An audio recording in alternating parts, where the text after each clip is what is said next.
I was 19, I got sick. I was exhausted, and I fell asleep everywhere, on the bus, in class, even during meals. I went to doctors, but no one could quite figure out what was going on. For 4 years, things got gradually worse, and I kind of muddled through. But during this time, I managed to get into a combined MD-PhD program. Things changed, though, once I got to med school. I was no longer able to muddle through. The pace was much faster than college, and by this point, I was sleeping 18 hours a day. And I couldn't keep up when I was sleeping through hours of classes. My grades dropped, and I was in danger of getting kicked out. As a Hail Mary, my program director sent me to a psychiatrist to be evaluated for depression. And at that appointment, the psychiatrist told me, "You're not depressed. You have a sleeping condition called narcolepsy." And this was a pivotal moment for me, where the answer that I had been searching for 4 years suddenly clicked into place. I got on meds, brought up my grades, and finished the first year of med school without any issue. But the question remained at the back of my mind: why did the doctors have such difficulty distinguishing my narcolepsy from depression? That question would stick with me as I continued to see patients and do research. I finished a PhD in cell biology and neuroanatomy. I finished med school and went on to get additional specialized training in psychiatric disorders. And during those 12 years, I saw hundreds of depressed patients. And I began to see a problem with how we were treating depression. By the time a patient actually got to my office, many had been struggling for months, and that appointment represented hope that things would be turning around and this would be a turning point for them. They'd come in, we'd sit down, and we'd talk. And I'd talk about what options we had for them, including medications. And then I would say, these medications can take 2 months to start working. And I would see their face drop. Nothing dramatic, but a quiet resignation that this was not, in fact, the end. Because 2 months, when you're depressed, is not just time. It's 2 months of going through the motions. It's 2 months of feeling like everything is wrong and it's all your fault. It's 2 months of wondering, am I ever gonna feel like myself again?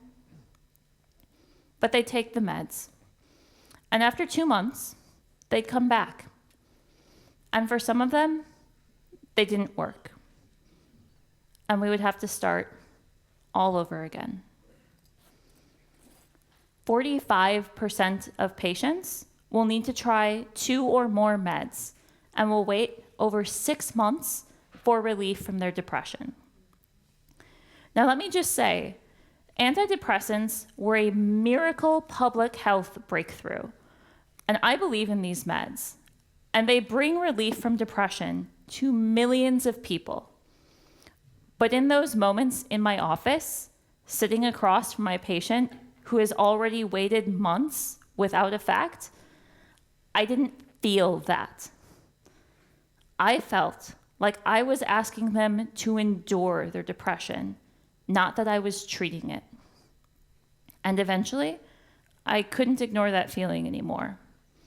I began searching for something faster, something more targeted, something that didn't require patients to wait 2 months just to find out that it didn't work. Now, by this time, I had seen a lot of patients, and I began to notice something. Almost every single patient that came into my office reported sleep problems.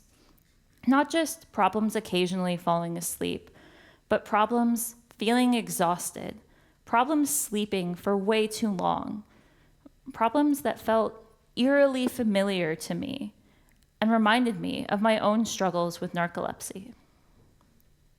And slowly, after seeing all of these patients, the question began to change. Not how do we treat depression, but what if sleep is part of the problem? And if that's true, what if sleep is part of the solution? If depression is in part a sleep disorder, that opens up completely new mechanisms of treatment that can be combined with medications, therapy, diet, and exercise to holistically treat depression. I began to research about how the brain, sleep, and depression all interact. And instead of discovering something new, I found I was rediscovering something very old. Because surprisingly, one of the very first treatments actually did something radical and targeted sleep. Now, Johann Heinroth is largely credited as being the first professor of psychiatry. But before that, he had been training in theology and was planning to become a man of God. Perhaps because of this training, he had a theory that depression was caused by people giving in to the sin of sloth. And he thought that if he forced people to stay awake for a protracted period of time and resist their sloth, that he could treat their depression. Now, to a modern audience, this sounds insane. But something really surprising happened, and it actually worked. And not only that, it worked quickly. In 36 hours, people were feeling better. As I began to read more about the studies that had been done with sleep deprivation, I began to get excited because sleep deprivation addresses a lot of the problems that we have with modern psychiatric meds. They work in 50 to 60% of patients. They have quick onset of hours rather than months. And there are even sleep biomarkers that doctors can use to identify which patients might be most responsive. When combined with medications, they can provide durable relief from depression. What we now understand about sleep deprivation is it doesn't just make you tired, but it temporarily reorganizes how the brain functions. See, depression has very characteristic changes in sleep.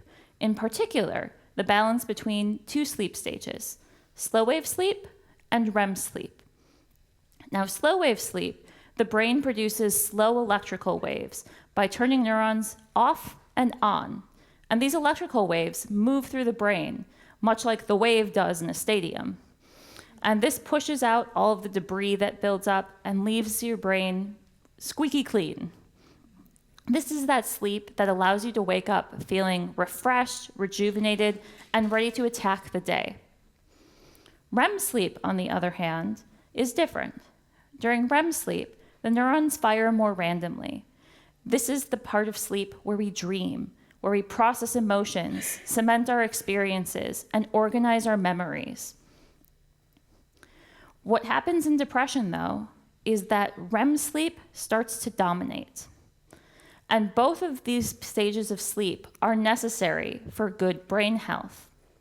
Imagine your brain as a desk, and at the end of the day, it's filled with papers and all the things that you've been working on.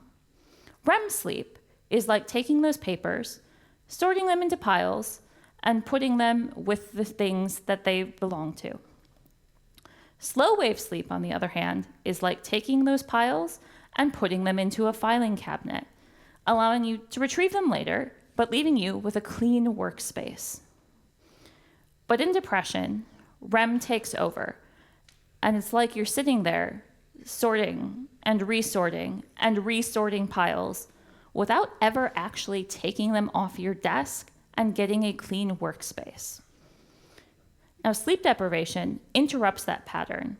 Instead of sorting and filing, it's like a clean sweep of the desk. It's a disruption of the system. And when sleep returns, it often comes back in different patterns, more balanced with more slow wave sleep. Now, This change is usually temporary, but when combined with other interventions like medication and adjusting your sleep timing, it can be very effective at treating depression. And this is where the field is heading. So if you're someone who has struggled with depression, even with medications, I want to encourage you to pursue sleep as another way to treat your depression. And I want to end today with hope. We understand so much more about the brain than we did even a decade ago. And there are so many new treatments, specifically ones that target sleep, that are available. There are treatments like cognitive behavioral therapy for insomnia, or CBTI. And these treatments help teach the brain and the body to sleep better without medications. These can usually be done online, and some of them are even available for free and can be found by searching CBTI.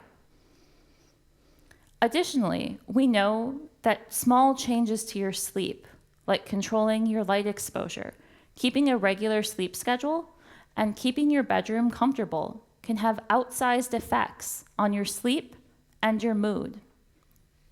Finally, there's more research than ever being done on the relationship between sleep and depression, and there are researchers looking at how to target both slow-wave and REM sleep to treat depression.